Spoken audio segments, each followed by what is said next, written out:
So welcome everyone. Today I'll be just showing one more problem on pentagonal pyramid when it is resting in one of its corner and the axis is inclined to HP and VP. So when it is inclined to HP and VP directly, we have to determine the apparent angle. So please understand the position, how it will be when it is resting on one of its corner to HP. So this is a problem, right? Which is being told a pentagonal pyramid of 25 mm side and axis height of 50 mm. So it is a pentagonal pyramid of side 25 mm and the axis height is told to be as 50 mm. It is resting on one of its corner on the base. So you have the HP on horizontal plane and vertical plane. So when it is resting on one of its corner, you will show the corner towards your right. So you will get the edge opposite to the corner towards your left. Okay, so this will be the position of the given pentagonal pyramid when it is resting on one of its corner. Please keep the corner towards your right and edge towards your left.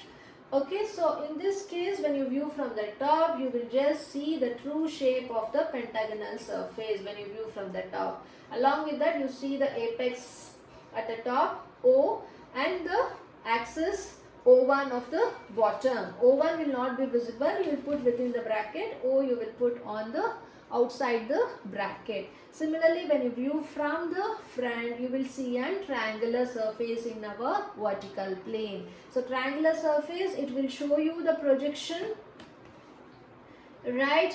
The projection of this edge and the axis also from the top to that of the bottom. So the projection when it is resting on one of its corner, we will be having the projection of this corner, the projection of this corner, the projection of this longer edge, the projection of this longer edge and the axis line. Okay, so this much you have to show, right?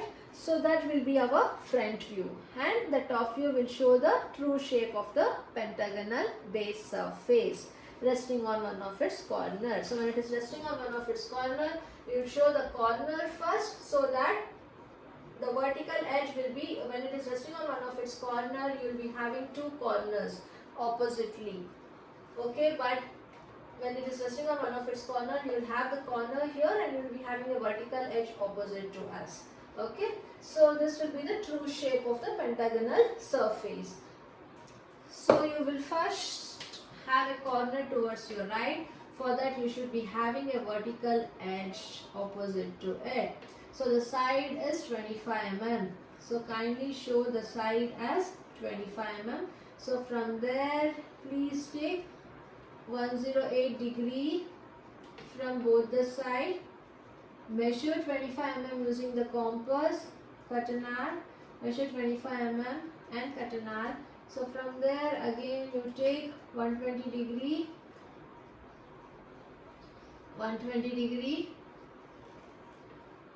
you take 25 mm and cut an arc, 25 mm and cut an arc, both will meet at a common point.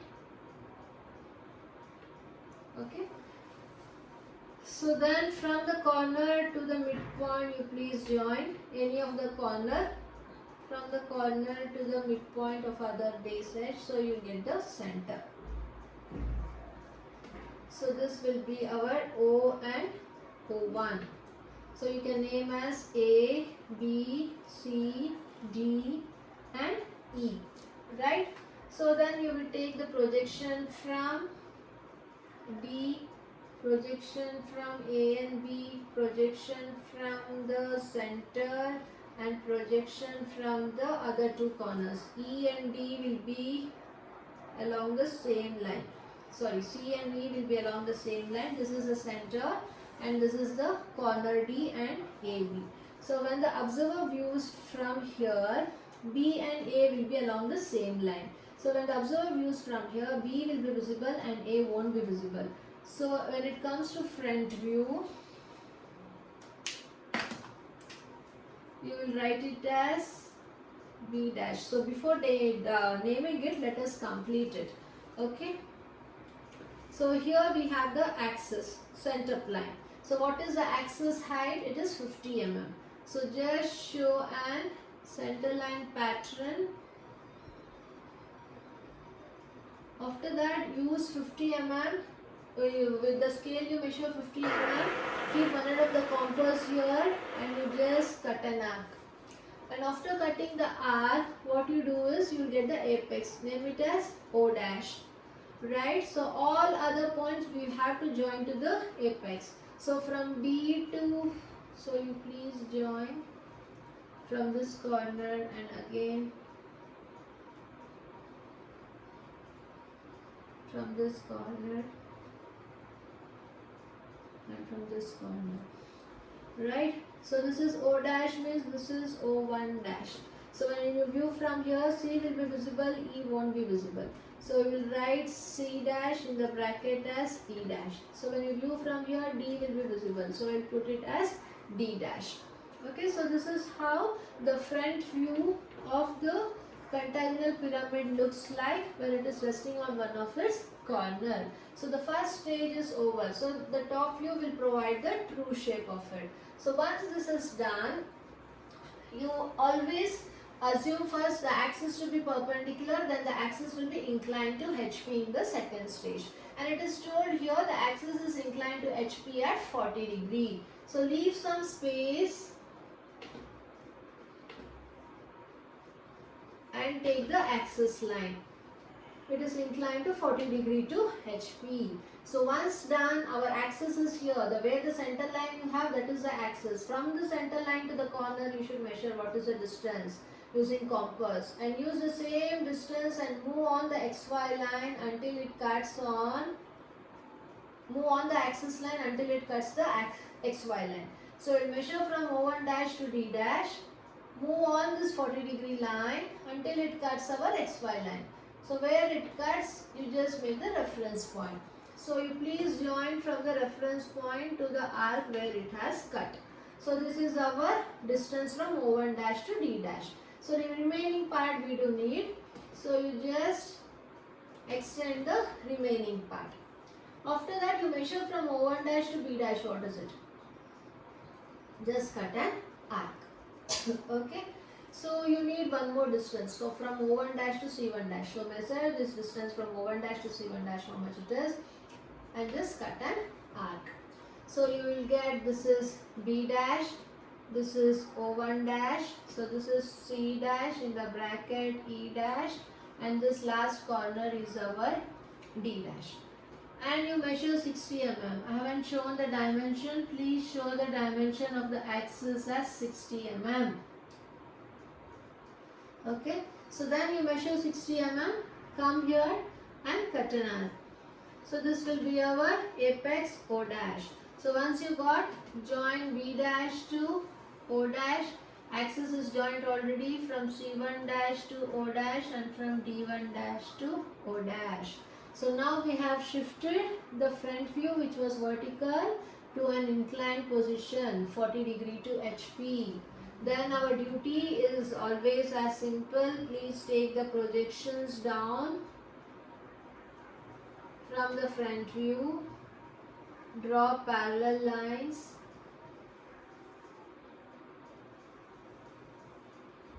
Extend the projections from each corner.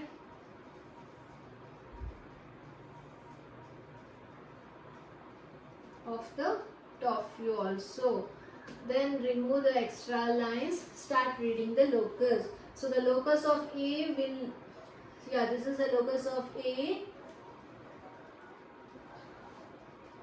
Locus of A. Okay, we haven't written. I have just written B dash. So on the observed views from here, B will be visible, A won't be visible.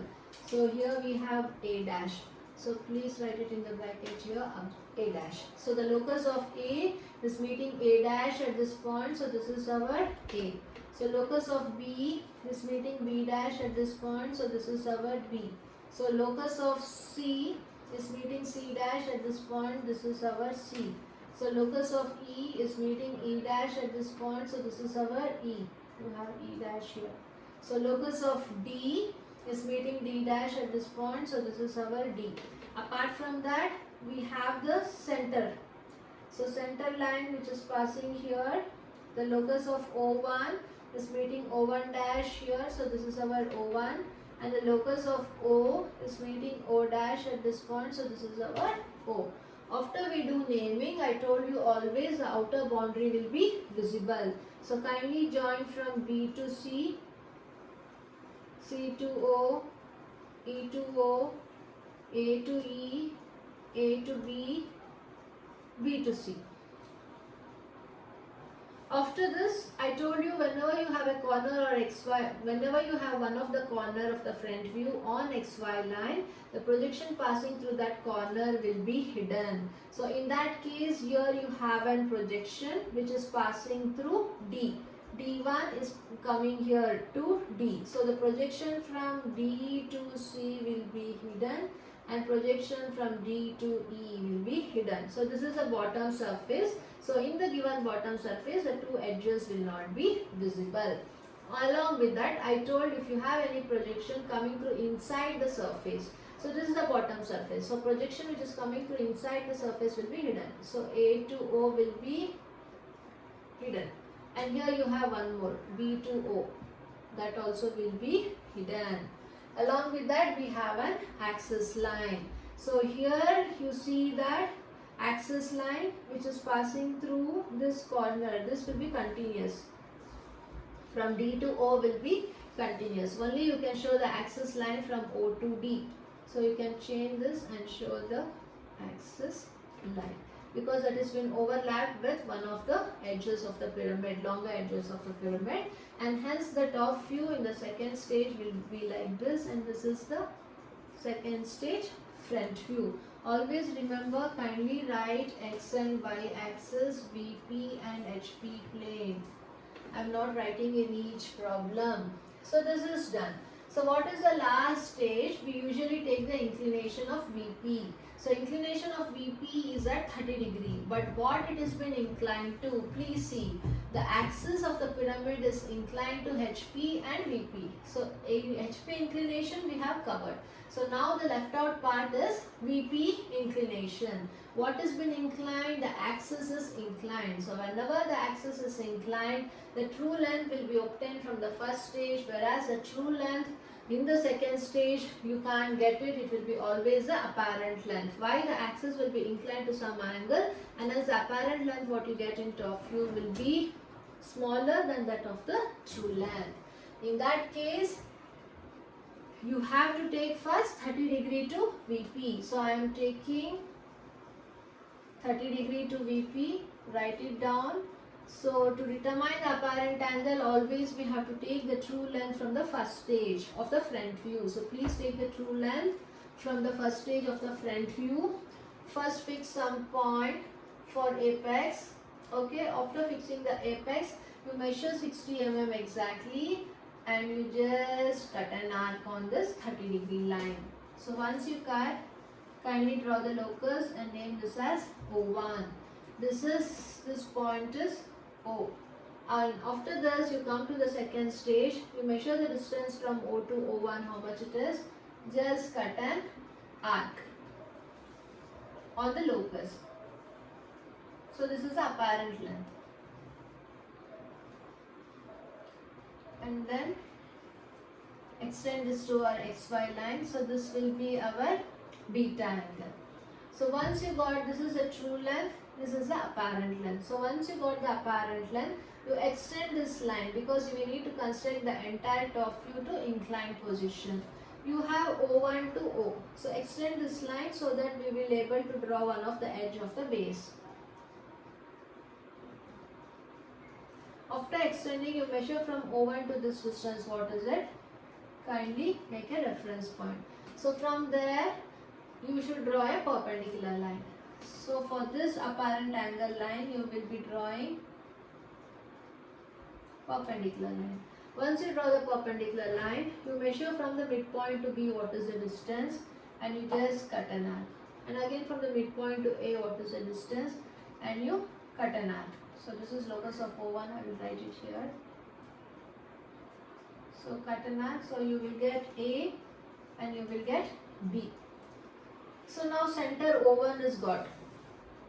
And if you still measure some more distance on the apparent length of the axis, you will get the point D also. So from O1 to D you measure what is the distance, and just come here and cut an arc. You got D. So before that, you need to have the other two corners E and C. So that is lying between O1 and D. So please measure the distance O1 to that midpoint, what is it, and kindly make an reference point. You need to get ED. It is lying on one line here, right? E and D is passing through one projection line. So that is exactly perpendicular to our apparent length. So you need to draw exactly perpendicular line to our apparent length. Then from that midpoint you will measure E. From the midpoint to E, what is the distance, and just cut an arc. And again from the midpoint to C, what is the distance, and you will just cut an arc. So you got the two corners. One is E, other one is C. And we also named the point D. Right. So all the 5 corners of the base you have got now. So you will join from B to C, and again you will join from A to E. So E to D you have to join, and C to D you have to join.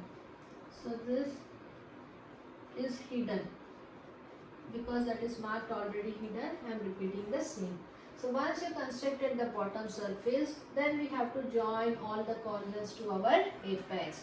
So outer part is visible, so you will join it, right? Along with this we have two, A to O and B to O. So those are hidden. So you will join this as hidden line, and A to O also as hidden line. And hence now we have shifted the entire top view of the second stage to the third stage problem. Only thing is the apparent length is now, only thing is the axis is now inclined to our apparent angle beta. Please measure what is the apparent angle you are getting and write within a box. So once this is done, we have to get our last stage. So how we do it? So we have to take the projection from C, from apex, from B, from E, from A, from the center, and also from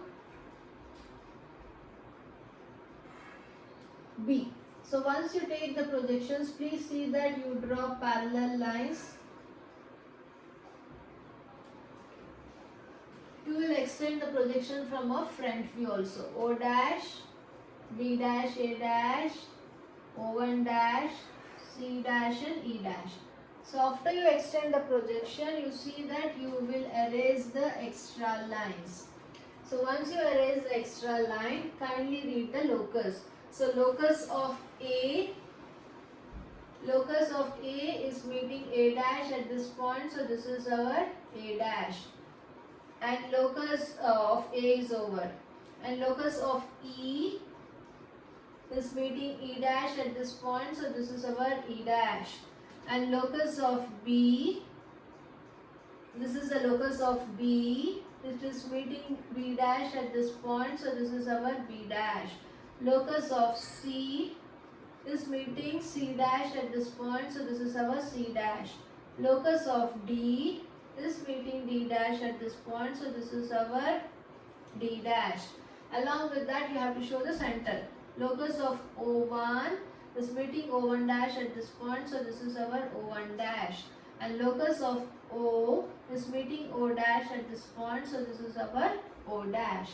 So this is the bottom surface and the outer boundary to join the apex. Always, irrespective of the inclination with HP or VP, the outer boundary will be visible. So you will join the outer boundary from E dash to D dash, from D dash to C dash, from C dash to O dash, from A dash to O dash, from E dash to A dash. So this is visible. So in the observer views from here, the bottom surface will be visible. So you will join A dash to B dash and B dash to C dash also. And also any projection coming through the corner of the surface will be visible.